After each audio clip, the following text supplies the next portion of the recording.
Hello, welcome to Easy Physics. So in this video lecture, I have discussed more questions related to part C, which has been asked in June 2018 CSIR NET Physics exam.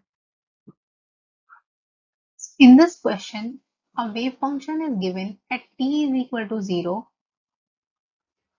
and you have to find out the wave function at later time t is equal to ml square upon 4 pi h cross. So we all know that how we can write a function at time t is so psi x comma t is equal to psi x comma 0 e to the power minus I e t upon h cross. The length of the wall, infinite wall, is 0 to L, means the length is L. The wave function psi x comma 0 will be equal to under root 2 by L sine n pi x upon L. So we can write the given wave function in terms of psi x comma 0. So psi x comma t is equal to 0. So we can convert this wave function in terms of psi, and then we will use this property. We can write it as this is sine pi x upon L is, so here n is equal to 1, so we can write the first term as psi 1 and the second term is psi 3. So let's write it psi 1 x minus psi 3x. Now how we can write this? At t time, so x comma t will be equal to psi 1 x e to the power minus I e1 t upon h cross minus psi 3x e to the power minus I e3 t upon h cross. Now put the value of e1, e3. What is the value of e1, e3? Because en is n square pi square h cross square upon 2m L square, because L is the length. So now put the value of E1, E3 in this equation.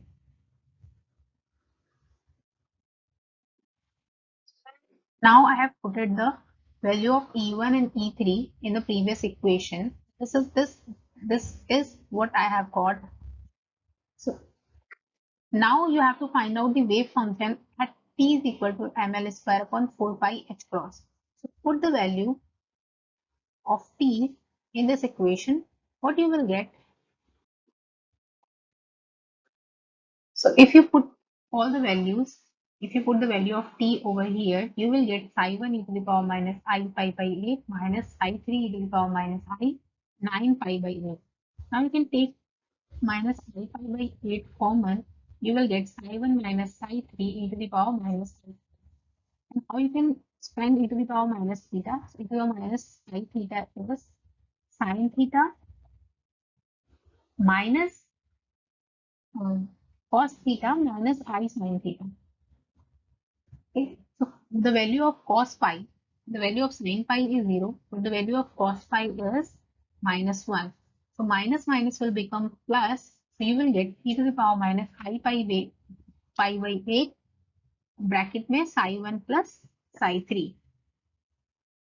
So this equation we have already got in the previous slide. Now you will put the value of psi 1 and psi 3 and you can check your answer. So as you can see, psi 1 is under root 2 by L sine pi x upon L plus psi 3 is under root 2 by L sine 3 pi x upon L, and there is one more term e to the power minus I pi by 8. Hence the option 4 is correct.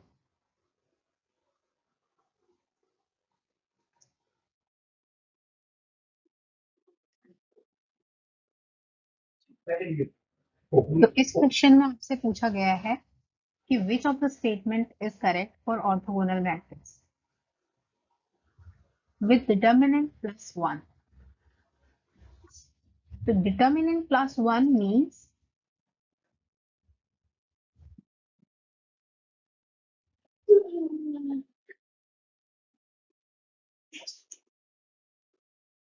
let us assume A is an orthogonal matrix. So the determinant of A is plus 1 and determinant is the product of its eigenvalue. 3 cross 3 real matrix means 3 eigenvalues. Lambda 1, lambda 2, lambda 3. So it is given in this question that the product of eigenvalues is 1. In the first statement, the modulus of each of its eigenvalues need not be 1. But it's a fact for orthogonal matrix that modulus of each of its eigenvalue is 1. But their product must be 1. So the, the half of the statement is true, but the first half is not true. In the second option, at least one of its eigenvalue is plus 1. What does it mean?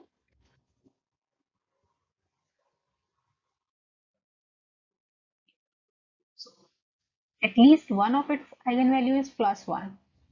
So what are the possibilities for which the product of these eigenvalues 1 is? So first possibility is that all the eigenvalue is 1, and the second possibility is that all the one eigenvalue is 1 and the other two are minus 1, and the third possibility is 1 e to the power I lambda e to the power minus I lambda. So you can say that at least one of its eigenvalue is plus 1. So the option 2 is correct. So in this question, a dispersion relation for a hollow waveguide supports transfer electric mode is given.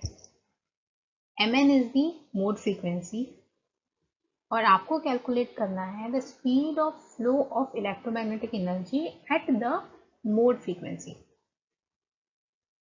So this question is also related to group velocity part. So what is group velocity? Vg is equal to d omega by dk,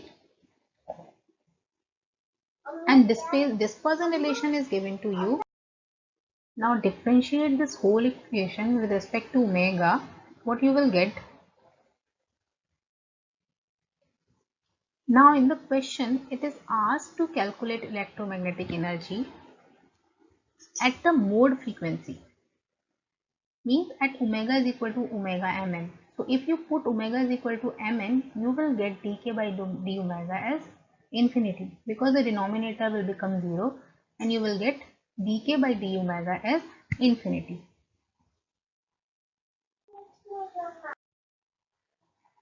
Hence Vg is d omega by dk, hence Vg will be equal to 0. So the option 3 is correct.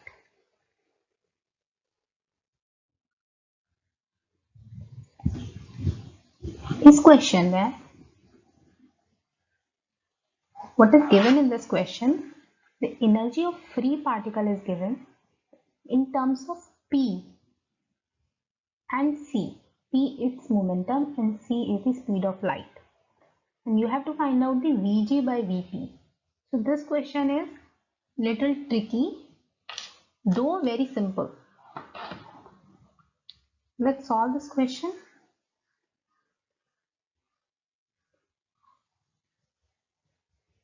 So actually we all know that Vp is equal to omega by k, and Vg, group velocity, is equal to d omega by dk. Now, in the given question,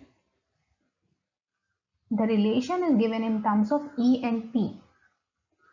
So we have to change this relation in terms of E and P. How we can change?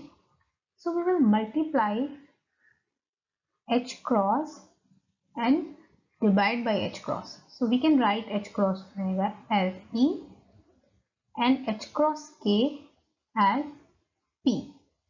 So we can write the group velocity as dE by dt. Now we also know that the product of group velocity and phase velocity is c square.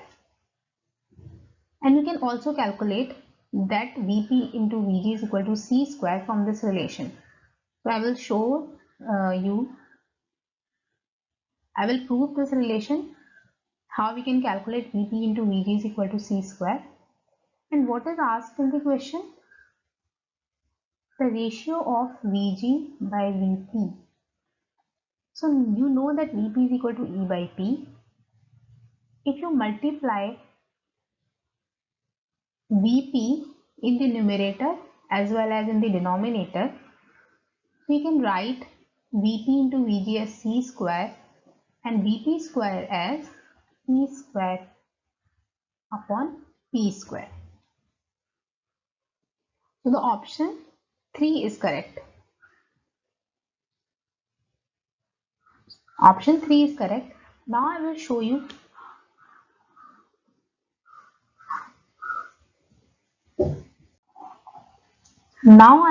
you how you can calculate Vp into Vg is equal to c square. So square this whole equation, you will get E square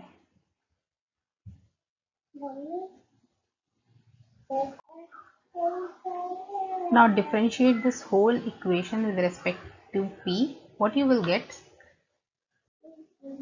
So if you take this P in the denominator, then you can write E by P as Vp and del E over del P as Vg. So you will get Vp into Vg is equal to c square.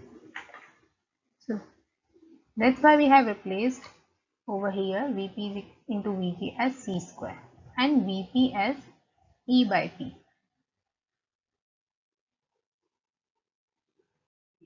So in this question, the full scale of a 3-bit digital into analog converter is 7 volt.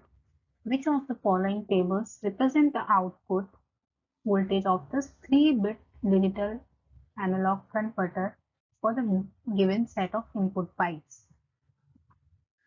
So the input signal is in the digital form and the output signal will be in the analog form. So how to calculate the output signal? So the formula for that is equal to decimal equivalent into resolution. And the formula for resolution is voltage upon 2 to the power n minus 1. Here the voltage is 7 upon 2 to the power n. N is 3-bit digital to analog converter. So the n is 3. 3 to the power 3 minus 1. So this is equal to 1. Now find out the decimal equivalent. So the first input is 0, 0, 0. So 2, 0, 0, 0. So 0 into 2 to the power plus 0 into 2 to the power 1 plus 0 into 2 to the power 2. So that is 0. Now the value of 0, 0, 1 is decimal equivalent is 1. How we will calculate this? 1 into 2 to the power 0. So 2 to the power 0 is 1 plus 0 into 2 to the power 1 plus 0 into 2 to the power 2. So the decimal equivalent is 1. And similarly, for the last input, which is 0, 1, 1, the decimal decimal equivalent will be 2 to the power 0, 1 into 2 to the power 0 plus 1 into 2 to the power 1 plus 0 into 2 to the power 2. 0 into 2 to the power 2 is 0, 2 to the power 1 is 2, 2 plus 1 is 3. Now put the value of decimal equivalent over here. So resolution is 1, so V output will be equal to decimal equivalent. That is, the first option is correct.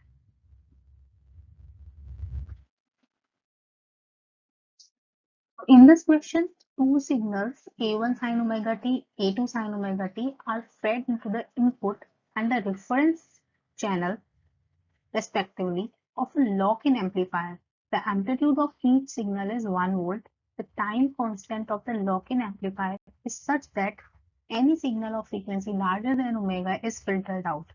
So if the input frequency is larger than omega, then that will not come in the output. That part will not come in the output of the lock-in amplifier. So the input signal is V1 is Q1 sin omega t, V2 is A2 cos omega t.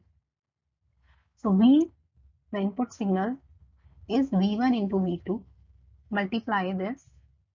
Now you can write sin omega t into cos omega t as 1 by 2 sin omega t plus sin omega t minus omega t. So this will become sin 0 and sin 0 is 0. So here you will get the input signal as A1 A2 by 2 sin 2 omega t.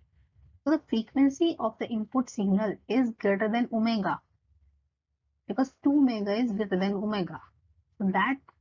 So this part will not come in the output form. Hence the output frequency in amplifier is, hence the output is, here this, hence the output is 0. And so option 4 is correct.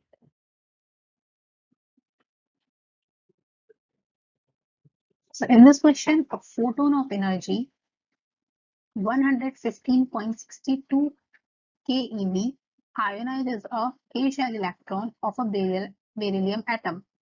One L-shell electron jumps to the K-shell to fill this vacancy and emits a photon of energy 109.2 keV in this process. If the ionization potential of the L cell is 6.4 keV, the kinetic energy of the ionized electron. तो आपको पता करनी है the kinetic energy of the ionized electron. Now this is the nucleus and the nearest shell is K shell. After that L shell. So the ionization potential of K shell is greater than the L shell.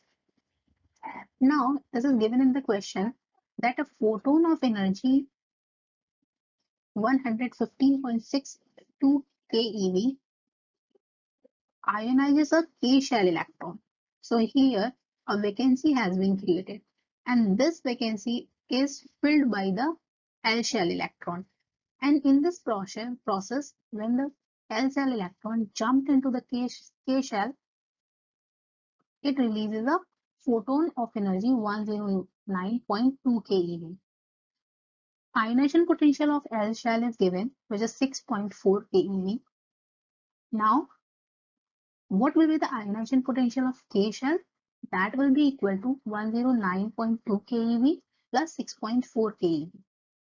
Now, the energy, the photon which has been strike to K shell electron, the energy दो चीजों में खर्च होगी. पहला तो इस electron को reject करने में and the remaining energy will contribute to the kinetic energy of that electron. So the kinetic energy will be equal to the total energy minus the potential energy. And this we got 0.02 keV. If we subtract these two terms, we will get 0.02 keV. And K is 10 to the power 3, so we can write this as 20 electron volt. Hence the option 3 is correct. So in this question, आपको calculate करना है Lenzi factor. And what is given in this question? L is equal to 1, J is equal to 2, and S is equal to 1. The value of ln G factor is G is equal to 1 plus S into S plus 1 plus J into J plus 1 minus L into L plus 1 upon 2J J plus 1. So we can see S and L are equal. So this will cancel out. S and L values are equal. So these two terms will cancel out. Now you have only 1 plus J plus 1 upon 2J plus 1. You have now, because, so I will write over here, because J is equal to L. So these two terms will cancel out, and G is equal to 1 plus J plus 1 upon 2J plus 1. So this is also cancel out. We will get only 1 plus 1 by 2. So this will be 3 by 2. So the value of Lagrange factor for the given question is 3 by 2. So wherever J is equal to L, your Lagrange factor will be 3 by 2. So it's a very simple question. You need to remember this formula. Now in this question, we have to calculate the packing fraction, where the hard disk of radius r are arranged in a two-dimensional triangular lattice. So this kind of a lattice is there. So triangular lattice has three vertices. At each vertices there is a sphere of radius r, and the the length the side the length of the side of a triangle is 2r. Now we know the area of an equilateral triangle is under 3 by 4 a square, and the packing fraction is n effective into pi r square upon the total area. Total area is area of an equilateral triangle, and this term is how much area is occupied by the hard disk of radius r. So how much the contribution by the one sphere into this triangle, because the angle of an equilateral triangle is 60 degree. So 360 degree by 360 by 60 is equal to 6. Means the contribution of one sphere is 1 by 6. And there are three spheres. So n effective will be equal to 1 by 2. So n effective is equal to 1 by 2. Now put all the value in the packing fraction formula. You will get 1 by 2 into the area of a sphere, which is pi r, area of a hard disk, which is pi r square, divided by under root 3 by 4 into, this is the side length of a equilateral triangle. So A is equal to 2r. Okay. Now if you calculate this, you will get pi by 2 under root 3. But there is no such term present in the option. So we will multiply under root 3 in the denominator and the numerator as well, and you will get pi under root 3 by 6. So option 1 is correct.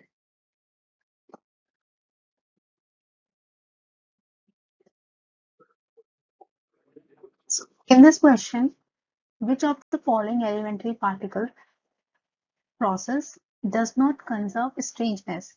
So for solving this question, you should know the strangeness of each particle. So I've already discussed one in one of my lecture, how to remember the strangeness of a particle. So you can check that. I will give the link in the description box, so you can check that video also.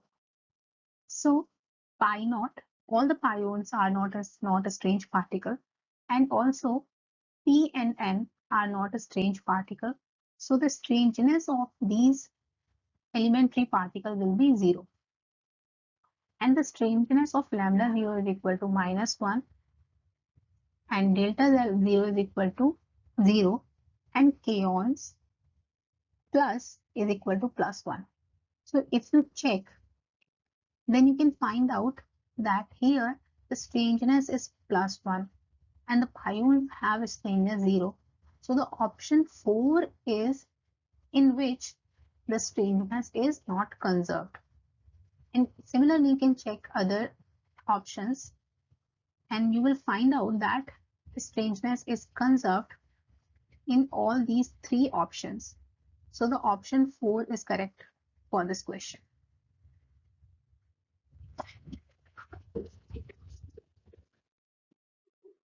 In this question, the dispersion relation for the electron in the conduction band of a semiconductor is given. E is equal to E naught alpha k square, where alpha and E naught are constants. If omega c is the cyclotron frequency of the conduction band electrons in a magnetic field, the value of alpha is. So we know that cyclotron frequency is Ev by m star, and m star is the reduced mass. The formula for that is, if you know E, you can find out the m star value. M star is h cross square upon del 2 E over del k square.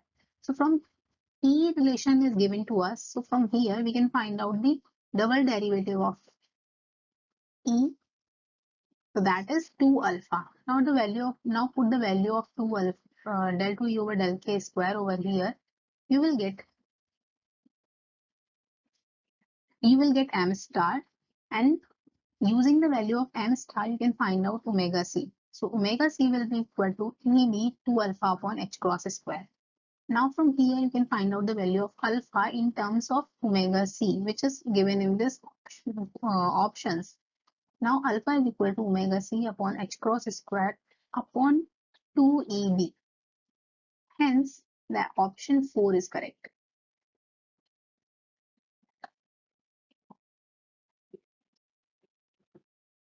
If you want more videos or more solutions like this, for that you just need to do one thing.